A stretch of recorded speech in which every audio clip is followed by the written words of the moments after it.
Bueno, seguimos con el cuento de Incardona. Estábamos ahí en esa situación de los pibes, de la pastoral social, haciendo una vigilia pascual, pegan unas velas en el piso, después alguien se trepa a un techo y dice, miren, se forma como si fueran las estrellas en el cielo, hay una B, una P, ¿no? Del Viva Perón. Dice en la página 15, hasta el padre Franco por fin sentenció. Es verdad, dicen Viva Perón, ¿no? Bueno, el milagro ahora está oficializado por el padre. Y dice un poco más abajo, y este fragmento a mí me interesa especialmente, ¿no? Dice, el padre Franco cantó una que casi nadie conocía, que decía vamos a vencer, vamos a vencer. Después contó que la letra era de Luther King y que él la había cantado con su mano apoyada en el mismísimo pecho de Perón en el año 74, mientras le hacían el responso junto a otros curas. Interesa, aparece el dato histórico ese que decíamos va a hacer que los problemas de la unidad cobren relevancia, ¿no? A ver cómo este dato histórico aparece incorporado a la literatura. Dice, esta anécdota dio lugar a otras, pues la mayoría tenía alguna ya vivida por ellos mismos, ya por algún pariente o amigo, así que la música se fue entrecortando, interrumpida por los cuentos peronistas, todos bastante exagerados, hay que reconocer, aunque no por eso menos probables, acerca de cosas que habrían hecho o dicho Perón, Evita o algún peronista famoso. Estos dos párrafos que aparecen en montaje, uno al lado del otro, a mí me parece que son casi pedagógicos con respecto a los problemas que activa la unidad, la relación entre literatura e historia, pero sobre todo también cómo estos problemas se relacionan con el problema del peronismo, ¿no? Digo, el dato histórico que aparece ahí, el padre Franco con la mano en el pecho del general Perón en el año 74, luego de su fallecimiento, se tensiona con el carácter narrativo no solo de la literatura, no solo del relato, sino de la mitología peronista, ¿no? Una mitología que es leída a partir de cierta exageración, ¿no? Eran todos relatos exagerados, hay que reconocer, a partir de acá a mí me parece interesante pensar que esa complicación que reviste trabajar la historia a partir del discurso literario con el peronismo tiene una complicación al cuadrado, ¿no? Es decir, los cuentos, por una u otra razón, desde Walsh, Borges, lo que vimos de Perlonger mismo, si no hacemos abstracción del régimen estético, podemos decir que forman parte de la mitología peronista, de dicha mitología, la están construyendo de una u otra manera, ¿no? Entonces, me interesa pensar a partir de este fragmento cómo la historia se tensiona, por un lado, con el carácter estético y literario de las composiciones de los cuentos, pero también se tensiona con el carácter narrativo y con esta exageración que es constitutiva de la mitología peronista. Acá hay, me parece a mí, es uno de los pasajes más interesantes para complejizar el asunto, porque el texto, lo vamos a ver, es un texto más bien sencillo, no reviste mayores complejidades como otros cuentos que vimos, que tienen que ver con otras zonas más complicadas estéticamente, más complicadas políticamente, moralmente, del buen gusto, o con determinadas complejidades dentro de lo que es la operación. Acá está todo bastante claro, ¿no?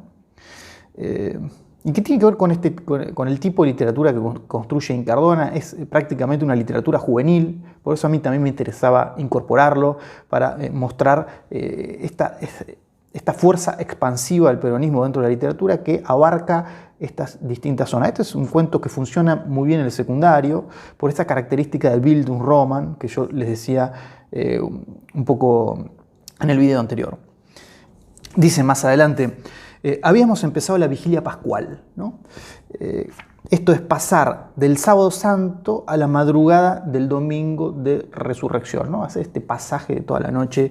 Y a mí acá lo que me interesa es cómo aparecen, yo les decía, el gran intertexto del relato es el discurso eclesiástico y cómo aparecen algunos elementos que son específicos y que recortan determinados conocimientos vinculados a ese universo y que uno, si está fuera, como en mi caso, tiene que hacer un trabajo para ver qué implica la vigilia pascual, qué implica el último denario de un rosario, qué es esto de que pasaron 2 cuentas del rosario de madera, cómo se reza un rosario, puede preguntarse alguien, ¿no? Activa determinadas preguntas que tienen que ver con determinados conocimientos que incorpora la literatura y que trabaja, que retrabaja, decía Sarlo, los conocimientos que forman parte de la primera parte de la fuerza de mátesis, según Barthes, ¿no? ¿Se acuerdan? La gran fuerza de la literatura, el gran conocimiento de la literatura es el que tiene el lenguaje sobre sí mismo. Ahora, paralelamente, la literatura trabaja con un montón de saberes de distinta índole.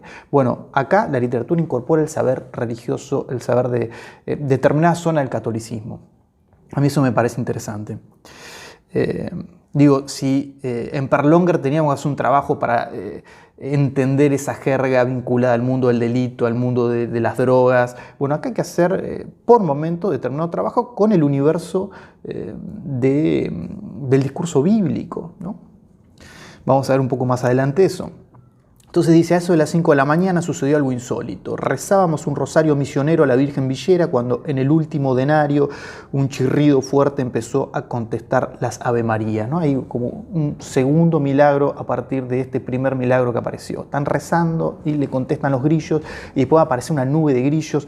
Dice, no pasaron ni 2 cuentas del rosario de madera cuando todo el lugar empezó a llenarse de bichos que ahora sí podían suponerse oscurísimos, saltando, volando entre las paredes, entre los techos, entre nosotros. Era una verdadera plaga que contestaba el llamado del primero que quizás llegaba desde el campito aledaño o en una de esas desde otra parte, de otras oscuridades más alejadas de la provincia. Una plaga de grillos salida de la cabecita negra de la Virgen de Luján. Esta descripción que parece gratuita, que parecería no haber gran cosa, es importantísima porque tiene que ver con esta construcción política de la espacialidad que construye Incardona en toda su literatura. El campito, las oscuridades de la provincia, parecen que no dicen mucho, pero está situando su voz en un lugar espacialmente cargado de significado en términos políticos, ¿no? Es decir, está en el conurbano, está en Villa Celina, está en el partido de La Matanza, un partido peronista por excelencia, en contraposición con el centro, con la capital federal. ¿Se acuerdan? En Perlonger estábamos en Congreso, en Montserrat. Bueno, Incardona se va al margen, cuenta desde los márgenes. A quien le interese el problema de la espacialidad vinculado al peronismo, vinculado a cuestiones políticas, las novelas que yo le mostré al comienzo en una placa explotan eso de manera hiperbolizada, ¿no? Aparece fuertísimo lo que es la vida en el conurbano, lo que es ir al centro de la capital, la clave de la invasión que nosotros veíamos en el 17 de octubre, el Día de la Lealtad Peronista, aparece actualizado en una novela de Incardona en el 2001. Entonces los pibes del conurbano van a Plaza de Mayo, hacen todo ese recorrido violento contra la represión policial. Tiene momentos interesantes. Dice, curas y laicos medio dormidos y medio despiertos, quedamos envueltos en la nube de bicho cada vez más espesa. Explota como cierto realismo mágico del conurbano, ¿no? Los narradores de Incardona están en una posición liminar, en principio con respecto al espacio, porque están en ese lugar entre el área metropolitana, o sea, dentro del área metropolitana, pero entre el centro urbano, cosmopolita de la capital federal y los grandes campos, las extensiones de tierras, de la ruralidad, están como en un entre, ¿no? Entre la ciudad y el campo, pero los narradores también están en este pasaje entre la infancia y la adultez, están produciendo ese pasaje. Entonces aparecen estas visiones un poco infantiles por momentos, que hace que el texto funcione en determinado grupo etario, por eso yo le decía, funciona en el secundario. Dice, la ave formada en el patio desaparecía de la vista, yo recordé que otras veces en el campito había entrado con mis amigos a las nubes de mosquitos o de mariposas, pero nunca había estado en una de grillos.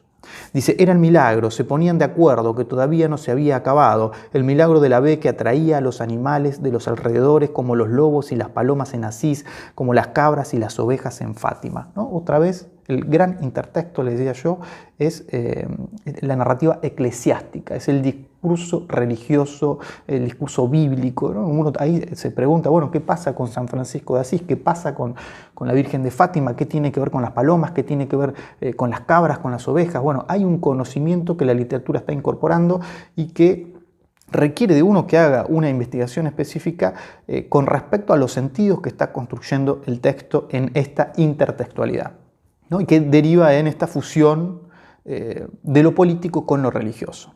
Dice, pronto amanecería, y tenemos acá este final, dice, una señora iba y venía por el centro de la imagen, era la Mirta, encargada de la limpieza, barriendo con un escobillón ancho las velas desparramadas en el piso. Ahí tenemos este modismo coloquial que se vincula con esta construcción política de la espacialidad.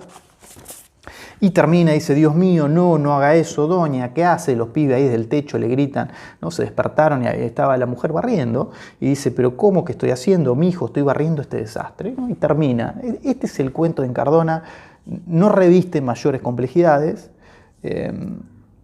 Y en esta imagen final podríamos decir hay cierta candidez, cierta inocencia que tiene que ver con ese carácter de Bildungsroman que yo les decía al comienzo, esta literatura de aprendizaje, estos narradores que están haciendo un pasaje de la infancia a la edad adulta. Entonces, el cuento está ahí para que lo lean, obviamente, no hay mucho misterio con eso. Yo recortaría ahí como 3 cosas para prestarle atención.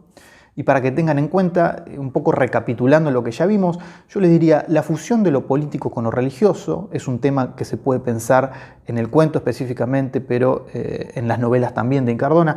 La tensión entre el carácter narrativo y el dato histórico, ¿no? Que acá lo vemos un poco de manera acotada con respecto a los otros cuentos que incorporamos dentro de la serie, pero que es el eje más importante para leer los problemas de la unidad. En este segundo renglón yo haría especial énfasis y tratar de pensarlo desde uno u otro aspecto. Y luego la construcción política de la espacialidad, que quizás sea la operación más importante en toda la literatura de Incardona, ¿no? Este sería, me parece, el gran saber de la literatura, más allá de lo religioso, porque lo religioso aparece muy fuerte en este cuento. En todas sus novelas tiene que ver con esta construcción política de la espacialidad, este situarse en Villa Celina, situarse en La Matanza, situarse en el conurbano, que es un lugar muy cargado políticamente. Entonces, bueno, hasta acá el cuento de Incardona. La clase que sigue cerramos con la serie sobre peronismo, cerramos la unidad 2, vamos con Talampaya de Santiago Liach. Es un cuento para mí interesantísimo y súper complejo desde todo punto de vista. Lo vemos la clase que sigue directamente.